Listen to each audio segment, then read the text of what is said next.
Hello everyone.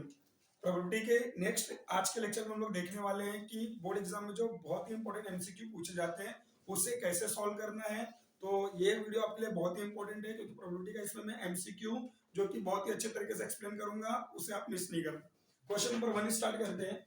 Question number 1 है हमारा, which number can not represent a probability. ये question board exam में student 2 year आया है, सितंबर 21 एंड मार्च 22 में।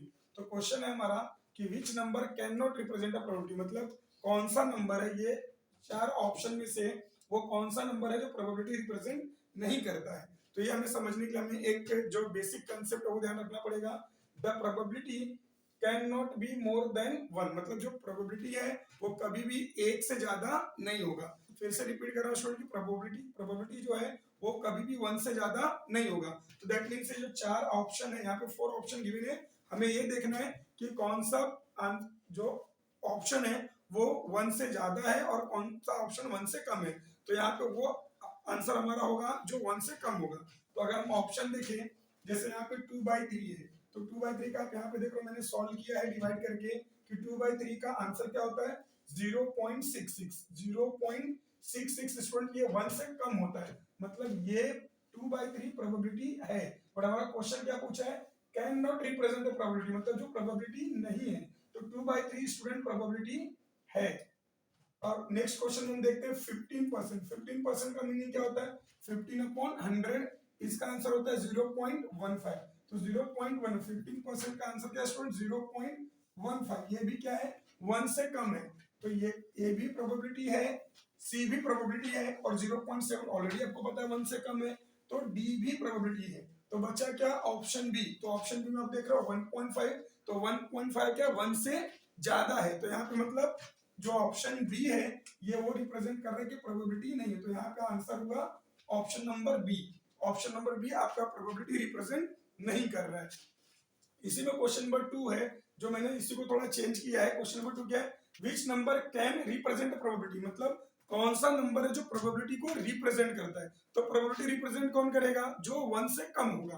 तो यहाँ पे क्या है, जैसे 10/2 का आंसर क्या होगा स्टूडेंट 5। तो ये तो वन से ज्यादा है, इसका मतलब तो प्रोबेबिलिटी नहीं है। 1.5 ये भी वन से ज्यादा है, तो ये भी प्रोबेबिलिटी नहीं है। अंडर रूट 4 का मतलब स्क्वायर रूट 4, तो square root of the 4 is what 2 होता है। तो ये भी 5 भी वन से ज्यादा है, 1.5 भी वन से ज्यादा है, 2 भी वन से ज्यादा है, बट 0.7 ये स्टूडेंट वन से कम है। और प्रोबेबिलिटी होता क्या है जो वन से कम हो। तो यहाँ पे जो आंसर है वो आंसर है आपका डी, क्योंकि ये जो डी है 0.7 ये वन से कम है।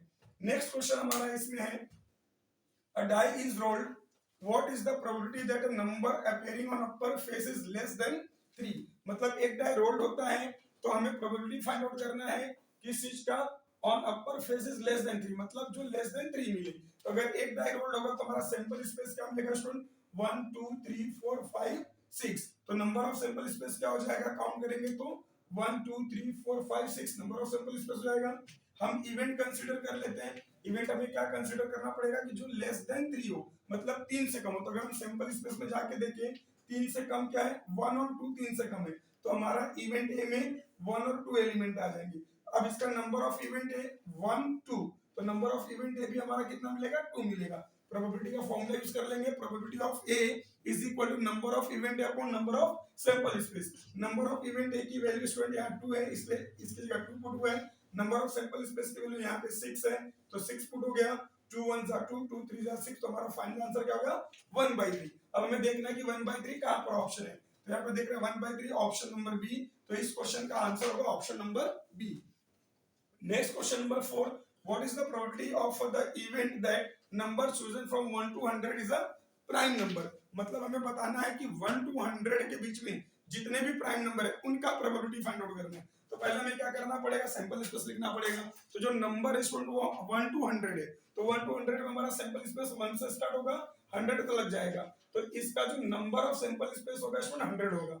बट हमें पता होना चाहिए कि 1 to 100 में प्राइम नंबर कितना है। तो स्टूडेंट आप इस लाइन को ही ऐड कर लो कि 1 to 100 टोटल जो प्राइम नंबर है वो 25 होता है। इसलिए मैंने यहाँ पे स्टेटमेंट दिया है कि since there are 25 prime number from 1 to 100, तो जो हमारा नंबर ऑफ इवेंट ये हो जाएगा स्टूडेंट 25 हो जाएगा, क्योंकि 1 to 100 के बीच में टोटल प्राइम नंबर 25 होता है। अब इसका प्रोबेबिलिटी फाइंड आउट करना तो फॉर्मूला यूज करेंगे, probability of event A is equal to number of event A upon number of sample space. Number of event A मतलब total prime number between 1 to 100 is what 25, इसलिए number of event ए कितना हो गया 25। Number of sample space क्योंकि 1 to 100 की बात है तो नंबर ऑफ सैंपल स्पेस 100 होगा, तो ये हो जाएगा 100। 25 1 जा 25, 25 4 जा 100, टोटल प्रोबेबिलिटी हो गई 1/4। फिर से हमें आके देखना है कि 1/4 हमारा कहां पर है, तो ऑप्शन नंबर सी इस क्वेश्चन का आंसर हो गया। ओके, नेक्स्ट क्वेश्चन हमारा है there are 40 cards in a bag, मतलब एक बैग में 40 कार्ड है, उसमें 1 to 40 नंबर है, तो हमारा जो सैंपल स्पेस हो जाएगा स्टूडेंट 1 to 40, मतलब 1 से स्टार्ट होगा 40 तक लिखेंगे। इसके बाद अगर हमारा नंबर ऑफ सैंपल स्पेस की बात करें तो टोटल हो जाएगा 40, क्योंकि 1 to 40 की बात है। तो अभी हमें क्या क्वेश्चन बोला है कि we have to find out the probability of multiple of 5, मतलब हमें प्रोबेबिलिटी जो फाइंड आउट करना है वो 5 का मल्टीपल होना चाहिए। 5 का मल्टीपल मतलब 5 1 जा 5, 5 2 जा 10, 5 3 जा 15, इस तरीके से। तो यहाँ पे पहले हमने सैंपल स्पेस लिख लिया 1 to 40, फिर नंबर ऑफ सैंपल स्पेस हमारा 40 हो गया, और ए में हमें वो एलिमेंट लिखना जो 5 के मल्टीपल हो। तो यहाँ पे आप देख रहे हो 5 10 15 20 25 30 35 40, ये सब 5 के मल्टीपल है। अच्छा, इसके बाद 40 के बाद के नंबर क्यों नहीं लिखा हमने, क्योंकि हमारे पास जो नंबर है कार्ड पे वो 1 to 40 था, तो इसलिए 40 तक ही लिखना है। अब नंबर ऑफ इवेंट अगर हम काउंट करेंगे यहाँ पे तो 1 2 3 4 5 6 7 8, तो number of event a student हमारे पास 8 आ जाएगा। इसका प्रोबेबिलिटी फाइंड आउट करना है, तो probability of event A is equal to number of event A upon number of sample space. Number of event A की वैल्यू है 8 और नंबर ऑफ सैंपल स्पेस की वैल्यू 40, इसे कैंसिल करेंगे 8 1 जा 8, 8 5 जा 40, आंसर इज व्हाट 1/5। 1/5 आके चेक कर देना ऑप्शन कहां पर है, ऑप्शन नंबर ए हमारा है 1/5। तो ये रहा इस क्वेश्चन का आंसर। नेक्स्ट क्वेश्चन हमारा है क्वेश्चन नंबर 6, जो कि बोर्ड एग्जाम में स्टूडेंट्स जुलाई 19 एंड मार्च 20 में आ चुका है। इस टाइप का क्वेश्चन बहुत ही इंपॉर्टेंट है, कहीं ना कहीं आपको इसमें बहुत ज्यादा डाउट ना रहे, इसलिए मैंने अलग अलग 3 सम्स लिया है ताकि आपको कोई भी डाउट ना रहे। तो पहला क्वेश्चन देखते हैं, क्योंकि जुलाई 19 और 20 में ऑलरेडी आ चुका है बोर्ड एग्जाम में।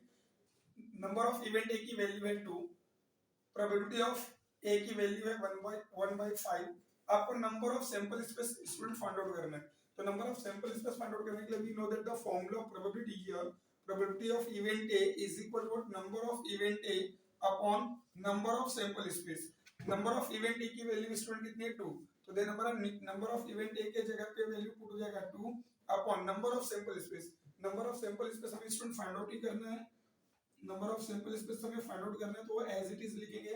प्रोबेबिलिटी ऑफ इवेंट ए की वैल्यू कितनी स्टूडेंट 1/5, तो प्रोबेबिलिटी ऑफ इवेंट ए की जगह पर हमारा वैल्यू इधर पुट जाएगा 1/5।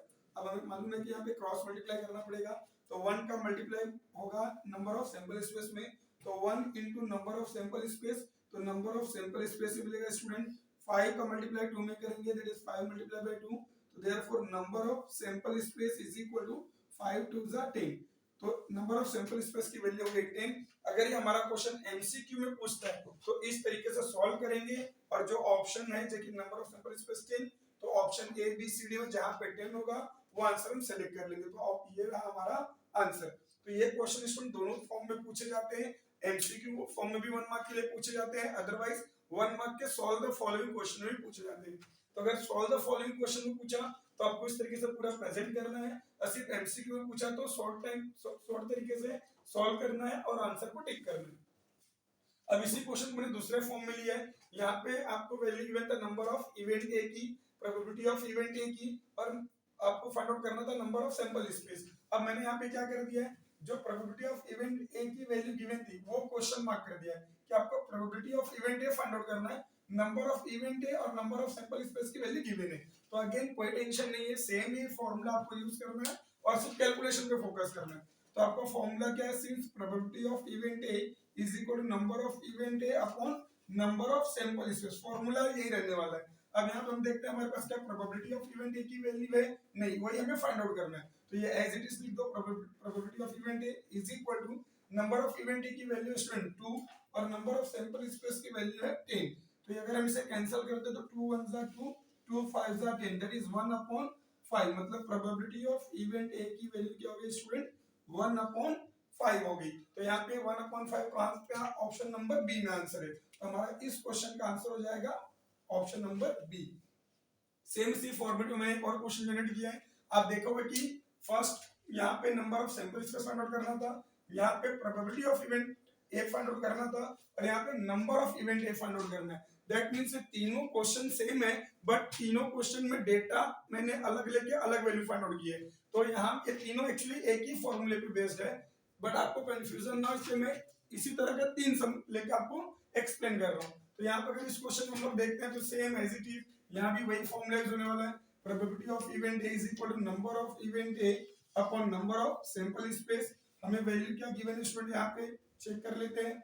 हमारे पास प्रोबेबिलिटी ऑफ ए की वैल्यू 1/5, तो इसकी जगह हम पुट कर देंगे 1/5 is equal to number of event A find out करना है, तो एज इट इज ऐसे लिखेंगे। नंबर ऑफ सैंपल स्पेस हमारे पास 10 है, तो ये हो गया। अब हम यहाँ पे क्रॉस मल्टीप्लाई कर लेंगे। 5 का मल्टीप्लाई होगा नंबर ऑफ इवेंट ए में, तो इस तरीके से मिल जाएगा 5 into number of event A is equal to 1 का मल्टीप्लाई 10 में होगा, तो हम जानते हैं 1 का मल्टीप्लाई 10 में होगा तो 10 मिलेगा। अब 5 का मल्टीप्लाई नंबर ऑफ इवेंट ए के साथ है, ये 5 नंबर ऑफ इवेंट ए के साथ मल्टीप्लाई है, तो इधर जाके क्या हो जाएगा डिवाइड, तो therefore number of event A is equal to 10 divide by 5। अगर इसे हम कैंसिल करते हैं तो हमें मिलेगा यहाँ पे 5 1 जा 5, 5 2 जा 10, that is number of event A is equal to what is 2। Number of event हमें क्या मिलेगा 2। तो अगर ये एमसीक्यू टाइप का क्वेश्चन रहेगा तो हमारा ऑप्शन में आंसर क्या बनेगा सी। तो आप ध्यान दें, इस टाइप का क्वेश्चन एमसीक्यू टाइप में भी पूछता है और सॉल्व द फॉलोइंग क्वेश्चन भी पूछता है। अगर सॉल्व द फॉलोइंग क्वेश्चन में पूछा तो मैं इस तरीके से सॉल्व करके दिखाना पड़ेगा, और सिर्फ एमसीक्यू टाइप में पूछा तो ये क्वेश्चन को रफली सॉल्व करना है और सिर्फ आंसर टिक करके ले लेना है। ओके, कुछ एडवांस क्वेश्चन भी बहुत बोर्ड एग्जाम में पूछे जाते हैं इस टाइप के, जो कि टेक्स्ट बुक में नहीं है, तो जरा इसे देखते हैं क्या होता है। हमारे पास वैल्यू गिवन है प्रोबेबिलिटी ऑफ ए जो कि 0.3 है, हमें फाइंड आउट करना है प्रोबेबिलिटी ऑफ ए कॉम्प्लीमेंट। ए के ऊपर जो आपको डैश जैसा दिख रहा है उसको रीड करते हैं कॉम्प्लीमेंट, तो ये पूरा रीड होगा probability of A complement is equal to question mark. तो इसका जो फॉर्मूला होता है स्टूडेंट्स वो होता है probability of A since probability of A plus probability of A complement is equal to 1। मतलब probability of A plus probability of A complement is equal to 1 होता है। तो हमारे पास इसमें प्रोबेबिलिटी ऑफ ए की वैल्यू कितनी है 0.3, प्लस हमें प्रोबेबिलिटी ऑफ ए की वैल्यू फाइंड आउट करनी है, तो ऐसे लिखेंगे probability of A complement is equal to 1। 0.3 यहाँ पे प्लस है, उस साइड आएगा तो इसमें माइनस हो जाएगा, तो probability of A complement is equal to 1 minus 0.3। 1 में से 0.3 को माइनस करेंगे इसमें 0.7 हमारा आंसर आ जाएगा, जो कि क्या है प्रोबेबिलिटी ऑफ ए कॉम्प्लीमेंट। इस टाइप का क्वेश्चन बोर्ड एग्जाम के लिए बहुत आईएमपी है, क्योंकि ये टेक्स्ट बुक में नहीं, तो स्टूडेंट्स को बिल्कुल भी कांसेप्ट समझ में आता नहीं है। तो यहाँ पे कांसेप्ट ध्यान में रखने वाली बात स्टूडेंट क्या है कि probability of A plus probability of A complement is equal to 1 होता है। अब यहाँ पे उसी टाइप का एक और क्वेश्चन लिया मैंने कि प्रोबेबिलिटी ऑफ ए की जो वैल्यू है वो 0.25 है, और हमें जो फाइंड आउट करना है वो प्रोबेबिलिटी ऑफ ए कॉम्प्लीमेंट है। तो फिर से अगेन वही फॉर्मूला यूज होगा probability of A plus probability of A complement is equal to 1। Probability of A की वैल्यू कितनी है 0.25 plus probability of A complement find out करना है, तो probability of A complement is equal to 1। 0.25 यहाँ पे plus है, उधर जाके माइनस हो जाएगा, तो therefore probability of a complement is equal to 1 minus 0.25। अगर हम 1 में 0.25 माइनस करेंगे तो हमारा आंसर आएगा 0.75। तो therefore probability of a complement क्या मिलेगा इसमें 0.75।